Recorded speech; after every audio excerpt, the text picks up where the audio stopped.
piazada! No vídeo de hoje eu falo para vocês um problema crônico nesse GM aqui, Celta, Corsa Montana, enfim, problema crônico na suspensão do seu carro aí, para você não estar gastando muito dinheiro, beleza? Solta a vinheta, meu editor!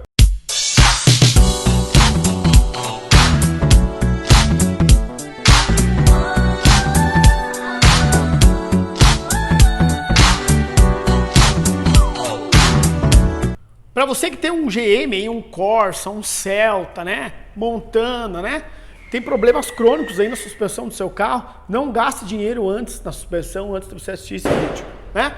Esse cliente chegou aqui, trocou amortecedor, trocou pivô, trocou coxim, trocou terminal, trocou barra axial e o barulho não parou, né? Vocês estão vendo aí o carro está no elevador e eu resolvi fazer esse vídeo aí para estar deixando uma dica top, piazada, para você não tá gastando dinheiro aí à toa no seu veículo. Tá soltando uma foguetalhada que eu vou te contar, hein, rapaz? Então vamos lá.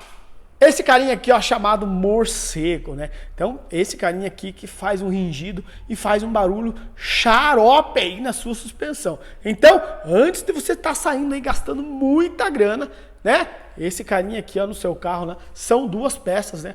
Uma do lado direito, deixa eu mostrar pra cá, aí, tá pegando a recha. Uma do lado direito e outra do lado esquerdo. Então a gente vai estar fazendo a substituição do mesmo para que esse cliente saia daqui faceiro e show de bola, sem estar gastando muito. E é uma peça aí que às vezes você acaba passando de barriga, mas faz um barulho xarope aí na tua suspensão, faz um monstro no barulho. Então, para você que tem um carro aí da GM que tá se batendo aí com barulho na suspensão, com folga, para não comer seus pneus como esse aqui, dá uma olhadinha, dá uma verificadinha, você mesmo aí na sua casa aí, tá pendendo uma roda um lado aí e chacoalhando, você vai ver como ele tem essa folga aqui, ó, que aqui no meio ele tem uma bucha. Beleza, rapaziada? Eu tenho certeza que você gostou dessa dica, já se inscreve no canal do Peninha aí, piazada, já mete o dedão no like, tem muito vídeo top, muito conteúdo bacana pra você cuidar bem do seu carro, beleza? Aqui embaixo, quero ver seus comentários do vídeo, se você já sabia dessa dica, se você não sabia, se você já trocou o morcego aí do seu carro, enfim, seu comentário aqui embaixo, sua dúvida, gera vídeo pro nosso canal, gera conteúdo pro nosso canal, beleza?